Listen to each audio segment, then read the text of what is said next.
दर्शक बंधु पूर्वर पीएम किसान योजन आवेदन करने को हेले बा ऑनलाइन आवेदन करने को हेले आपणकर राशन कार्ड नंबर एवं लैंड रजिस्ट्रेशन आईडी नंबर आपन को जरूरी थिला बा मैंडेटरी थिला।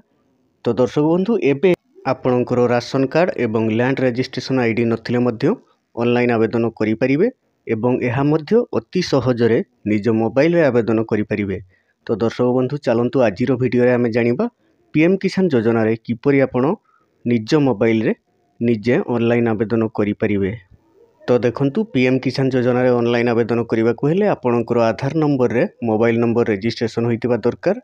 तो जदि आपणकर आधार कार्ड रे मोबाइल नंबर रजिस्ट्रेशन होइछि तेबे आपण निज मोबाइल रे घरे बसी ऑनलाइन आवेदन करि परिबे। देखंतु ऑनलाइन आवेदन करबा को हेले प्रथमे आपणकर मोबाइल फोन रो जे कोनोसी गोटे ब्राउजर ओपन करिवे एवं सर्च बार रे पीएम किसान लिखि सर्च करिवे। सर्च कला परे एठारे देखंतु प्रथम लिंक रे आपण क्लिक करिवे। एथिरे क्लिक कला परे फार्मर्स कॉर्नर ओपन होई जिवो। देखंतु फार्मर्स कॉर्नर रे न्यू फार्मर रजिस्ट्रेशन गोटे ऑप्शन रहिछि। एही न्यू फार्मर रजिस्ट्रेशन ऑप्शन रे आपण क्लिक करिवे। एथिरे क्लिक कले आपणकर एप्लिकेशन पेज टी ओपन होई जिवो। तापरे आपण एप्लिकेशन टी फिलअप करिवे। देखंतु न्यू फार्मर रे क्लिक कला परे एठारे एप्लिकेशन ओपन होई गला।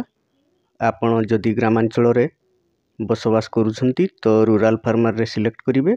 जदि सहरांचल रे होइथिबे तेबे आपण अर्बन फार्मर रे क्लिक करिवे। तापरे आपणकर आधार नंबर एंटर करिवे एवं मोबाइल नंबर एंटर करिवे।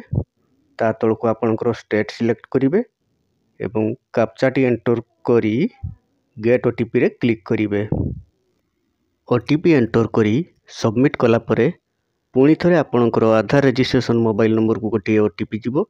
सही ओटीपी पुणी थरे एंटर करिवे एवं कैप्चा एंटर करी सबमिट रे क्लिक करिवे। क्लिक कला परे आपणकर एप्लिकेशन डिटेल्स एठारे ओपन होई जिवो। आपणकर नाम, ग्राम नाम, ब्लॉक, डिस्ट्रिक्ट एही भली एप्लिकेशन डिटेल्स आपणकर आधार रु ऑटोमेटिक एंटर होई जाइथिबो।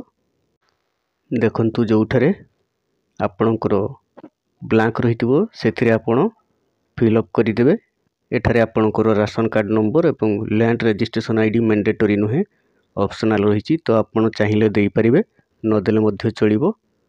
ता तळकु देखंतु आपणकर ओनरशिप लैंड होल्डिंग सिंगल थिले आपणकर सिंगल रे सिलेक्ट करिवे। जॉइंट थिले जॉइंट रे सिलेक्ट करिवे। ता तळकु ऐड रे क्लिक करी आपणकर जमी पट्टा पट्टा नंबर खाता नंबर सब एंटर करिवे। एंटर करी पुणी थरे ऐड ऑप्शन रे क्लिक कले आपणकर लैंड डिटेल्स ऐड होई जिवो। तापरे आपणकर जमी पट्टार पीडीएफ कॉपी गोटिए आपण मोबाइल रे पीडीएफ करी रखिथिबे ताहाकू आपण अपलोड करी सबमिट रे क्लिक करि देले आपणकर एप्लिकेशन टी सबमिट होई जिवो। एही भली भाबे आपण निज मोबाइल रे अति सहजरे आपणकर पीएम किसान योजना रे ऑनलाइन आवेदन करि परिबे।